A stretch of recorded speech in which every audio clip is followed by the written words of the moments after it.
Today, we're talking money, that long money, money for years to come, that coming to America money for your kids to enjoy and your kids' kids and their kids' kids.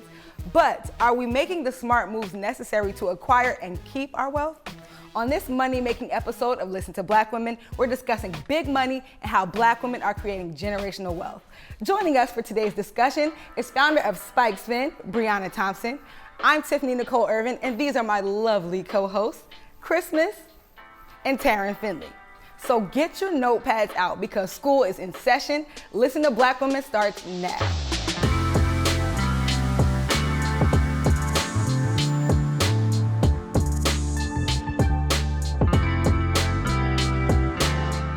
According to Business Insider, women have historically been left out of financial planning because it's a male-dominated industry. To quote the great Aretha Franklin, the sisters are doing it for themselves. We're showing up, doing the work, and making big moves in the global economy, okay? Which leads me to our question of the day. Does investing intimidate you? I think investing is intimidating, one, because it's not something that we're taught early, right? Sure. So a lot of times we hear the murmuring, there's a lot of like social media chatter around what you should be doing, but if you've never done it, it's very scary. And then I think secondarily, we're scared to lose our money, right? There's this thing of, I haven't had any money, now I got some, and you want me to give it away? Yeah, exactly. Or you're like, I just have enough to do what I need to do, and like you are expecting me to take a chance on something making money. And so I think it's twofold of like education on one end, and then also the scarcity mindset and wanting to kind of move out of that, which takes time. Like honestly, investing was, really intimidating for me. And so I'm just now starting to, get into like stocks and like crypto, and I'm not quite, at NFTs and like all of that yet, but I'm starting where I can and starting to change my ideas around money. And I think a lot of people, are kind of there too, especially Black women. Money mindset. I think people forget too that investing extends beyond stocks, right? You can buy art, you can buy homes.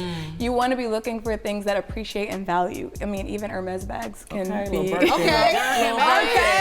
are some bags that appreciate. Yeah. So it's like, also that's part of shifting our minds from only thinking of things so linearly. Like there's so many ways to make money. That's what I've come to learn over the years. I'm like, oh wow, people are really out here getting bags multiple ways. Now, I know we all have a financially savvy granny who saved money under the mattress, but these days it's a little deeper than that. According to a CNBC survey in 2020, Black women made up the largest percentage of new investors entering the stock market. So don't sleep. Black women are getting to the money. Before we get into the nitty-gritty, here's your credential check with Briana Thompson. Briana is not only a champion for wellness, she's a business owner who's merging fitness with a lifestyle brand. She's about to show us how to get and keep the bag. All right, so Briana, what are some of the early stage challenges you faced as an entrepreneur of your own business? I think initially I was balancing my full-time career and entrepreneurship, which is, if anybody knows how difficult that can be, balancing the two was obviously one of the most challenging parts. And then as I transitioned, it was moving out of the security of a full-time job into the ups and downs, ebbs and flows, good and bad of entrepreneurship. Do you remember your first lessons in financial literacy? Yes, so my mom is actually a CPA, and she has always been on my head about my finances. I can't say that I always listened. I can actually say that most times I did not listen. And then I had a really tough conversation with my boyfriend at the time who was like, you pretty much suck with money, you need to get your life together. And that was when I started to get a handle on like, okay, I need to really keep things in order for myself, my relationship, my long-term goals. Like money is really the foundation of so much. So. Sure. What kind of pivoted your mindset into, okay, let me essentially get my money straight? Entrepreneurship. Honestly, when you run a business, it's one level of getting your money together. And then when you have employees that are depending on you for their livelihood, changes the game. Like when it was just me, I could deal with, all right, I'm hustling, I'm gonna eat, I'll make this happen, I'll make ends meet. And then when you have a team of people who are like, okay, I also have to feed my child, or I also showed up for you for 12 hours, I deserve to be compensated, is really when you start to understand, or at least when I started to really take the onus to be like, I need to understand all of the nuances of this, and we need to get it together. Because when you're dealing with other people's money, it's not a game. Exactly. That's not a game. At all. Running payroll is not a game, okay? Like, seriously, you spoke about changing your mindset when you have people working under you. And that kind of made me think about like your slogan of your business, insult the standard. Can you talk a little bit about where that came from and what it means to you? yes, insult the standard came from myself and they're my friends, but they're like everything Spiked. And we were just in my living room chatting about different concepts, and insult the standard came out of us wanting to really go against the grain of all the things, all the limitations that have been put on us as people, as women, as Black women. And the term insult is so like gritty and like disrespectful. Insulting. When you hear it, you're like, ooh, and that's what we wanted people to think about. It's like, whatever limitation somebody told you, whatever they told you could not do, like disrespect that and take it to the next level. I love that. And so that's what we hope to do in wellness and lifestyle and money. That's what we want to be. For your supporters, what's one takeaway you want them to learn about entrepreneurship in general? I think the one takeaway is like, you can do it. There is nothing that you cannot do. There are so many difficult days. There are days where you are trying to make ends meet if we're having real financial talk. But the more that you learn and the more that you know, the more that you can apply, and success will come. I love it. Period. Oh my God. You hear that? You can do it. End of story. With that being said, it's time to open up this discussion a little bit and get into the nitty gritty. Earlier we asked, does investing intimidate you? Ladies, I know there's a lot here to digest and it can be intimidating. We have your back. As we're learning, the most important thing is taking the first step. So let's get into it. I'm gonna kick it off with you because you spoke earlier about, learning about financial literacy at a young age, and there's so many tools out there available now, so it doesn't have to be that intimidating. Are there any tools or free resources that you would recommend to somebody trying to get into the game? Yeah, I think Robinhood is a great beginner app. It's something that's on your phone. You can research there, you can buy stocks there, and then I think you can obviously mature, but that's a great starting point. Absolutely, I have Robinhood. I don't know exactly what I'm doing yet, but it's on my phone, so That's the first step. That's the first step. You know what though? I feel like you were saying before, like there's this pressure on social media that if you're not, under 30 and worth $30 million, that you're doing it wrong. So I just feel like, it's really important for us to make our own goals, to have our own intentions, and also be compassionate with ourselves, because many of us did not have any financial literacy education, right? It was, for me, my only thing was like, save your money. Right, Yeah. Save and spend. That's literally what I knew growing up. Do you teach your son about financial literacy? Yes, so. I know he's young, he's very young. No, but for his birthday, Okay. we told, don't buy him any gifts, only buy him stock. Wow. So that was already That's a the good thing. one. That's beautiful. Yeah, same thing for Christmas. I was like, first of all, we live in an apartment. I will control the toys that are coming through here. Buy him stocks, buy him things that will appreciate. Yeah. So I hope that he'll see that and it'll appreciate over time. Yeah. And That's a gem. Yeah. I love that. That's just so important because, we really are, in a recession. We're in economic decline right now. And I think, teaching kids and even teaching yourself how to really maneuver during this time, and, hopefully when things bounce back is going to be important for maintaining that generational wealth that we are building, You know what? You just said that, and I'm a little morbid, just a little bit. Yeah. But I have to be honest. Like when 2020 hit, and it was just like, wait a minute, there might not be a 2021 or a 2022. I feel like the spending got kind of, a little crazy, because it's like things sometimes look so grim. It's like, I'm about to live my life today because tomorrow is not promised. That's crazy. real. I thought you were gonna say life insurance because that too. You know what though? I ended up getting life insurance during the pandemic. So many people don't have life insurance,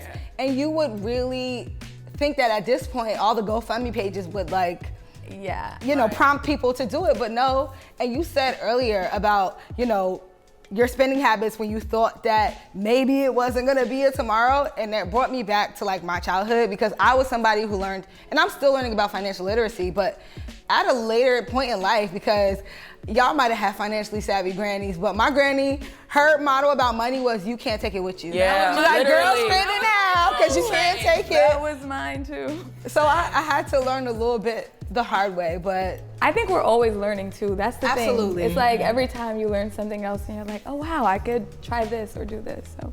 And I think it's just important, you know, like I said, the mindset, to just realize like, oh my God, I had misinformation, or oh my God, I was suffering from lack mindset, or like, oh my God, I'm tired of living like this. And that's like kind of where I'm at, you know, in my life, because I'm 33 years old, but I think I quit my full-time job when I was like 25. Yeah. Wow. So ever from that, I didn't have no business plan. I just knew what I wasn't gonna do. Exactly. And I was like, I'm gonna make this work with like very little financial literacy knowledge. Shout out to Tiffany, the budgetnista. Yes. I love her. Yes. She's Oh, everything, please. because I learned, you know, so much from her. But again, it doesn't matter how much you know, but if you have that scarcity mindset, Yes. you're not gonna be able to build, and you're not gonna be able to move forward. Yeah. I do wonder though, as you know, the country is like trillions of dollars in, you know, student loan debt. And that's something that like really scares me. Like to be quite honest about like what generational wealth looks like for us, because you know we are disproportionately impacted because those student loans were predatory. Absolutely, for sure. I remember, like, for me, it didn't seem like a choice. Right. Like, college didn't seem like a choice. College felt like that's what I had to do to, like, bring my family honor, to, like, be the one to. Absolutely. And then I went, and the only thing I left college with was a baby. Another expense. No, I mean, my degree, but then when you work that job, and it's like, wait, I paid this much for the degree, and I'm making this much, and then I started to do the math, and then it wasn't making any sense. math wasn't mathing? It's still not Right. mathing. I think it all goes back to though, like the lack of education from younger. Like everybody's doing the best they can with what they know. Yeah. So like your grandmother, the life that she had to live through is something that I'm like, you just made it here, Granny. So like, thank you for getting me Yes. to this point. And I'm like, then you'll teach your son, and I'll teach my son, and we'll teach our children. Like, we are Black people, and so our experience is so unique, and like we can have these conversations, but we've been disproportionately impacted for generations. Talk about and it. so like this one conversation is not going to shift it either, but I hope that it will open up more people to be like, all right, like maybe we should think about saving or buying art instead of, you know, these cool sneakers or like whatever it is. But also that balance of like, you want to live too, and that's. But you know what? Also understanding that Black people, we are the reason why all these people are rich. You know what I'm saying? So we think that, you know, we're so far away from the bag, but the truth is that we are the bag. And I think once we start to notice that and recognize that, and we start to raise our prices and not budge, and like be willing to lose customers, be willing to lose clients, and then, you know, posture yourself in that way. I think it's just all about the posture too. Also changing our relationship with debt. This is something I'm learning. Just about to go there. In the Black family, it's like debt is bad. No credit cards, no this, no that. And the more that I'm exposed to wealthy people, like they don't use their own money for anything. Hello. They have tons of debt. They're funding their businesses on debt. They're funding their lifestyles on debt. And so even that relationship is like, okay, there's Debt more is to not this a bad story. word. Debt is not a bad word. It's a strategy. It's how you use it if you're strategic. Exactly. Listen, gems were dropped, points were made, and we're gonna leave it at that. However, I know that financial literacy is a heavy topic, so let's lighten it up a little bit and play a little game. This is a little game I like to call Name That Classic Big Money Edition. So the rules are simple. You guys each have a bell, so go ahead and grab your bell. I have a classic line from a movie, and all these movies have one thing in common. Money is the motivation. So I'm gonna say the line, and when you feel like you know it, hit that bell, and then I'm gonna call on you, and if you got it, you know what to do. All right, you guys ready? Yep. Yeah, All right. I think. All right, and movie number one. I'm washing lettuce, soon I'll be on fries. In a few years, ATL. okay, I'm gonna need y'all to get in the game, baby. I watched a lot no, of you said Black movies. ATL. That was your answer, ATL? Uh-huh. Oh, I'm gonna give you a buzz. No, Ooh. that wasn't right. I'm gonna keep going though. Let me Okay, finish okay. because I feel like I'm washing lettuce. Soon I'll be on fries. In a few years, I'll make assistant manager. And that's when the big bucks start rolling in. I do know this movie. Y'all know this movie. Stop playing with I me. do. Good Burger? Nah. I Nah. go to sleep. I'm on lettuce. Okay, so are y'all giving up? When I say it, y'all gonna be mad. Yeah. Yeah. Y'all giving up? Yeah. It's Coming to America. Come on now, y'all know this. I'm not a Coming to America girl, not gonna lie. Come on I'm now, not. y'all literally just knew talking about this. that. Y'all That don't literally make no knew this. sense. I'm from Queens. That's an embarrassment to my city. Damn. All right, we're gonna move on. Maybe y'all can redeem yourselves. Not with this. Good Burger, girl. Next movie. It was a good guess. I mean, you tried. Good effort. The only way we're gonna see cash is if we take a bank. Now, see, I'm with. Set it off. You already know. You already At know. least I got one. Okay, all right. First you're trying to About blow up the time. bank, then you're trying to rob the bank. The bank. Thank you want to rob the bank. Come on, I knew that one. Finally, my one chance. I feel like you might get this one. Don't be discouraged. Sit your $5 ass down before I make change. Oh. No, this is embarrassing. I should know this. You know this. Come on. That sounds like a line you would know That sounds too. like New Jack City or something. Yeah.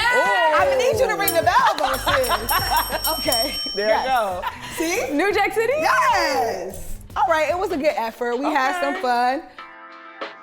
Thank you so much for tuning into this money-making episode of Listen to Black Women.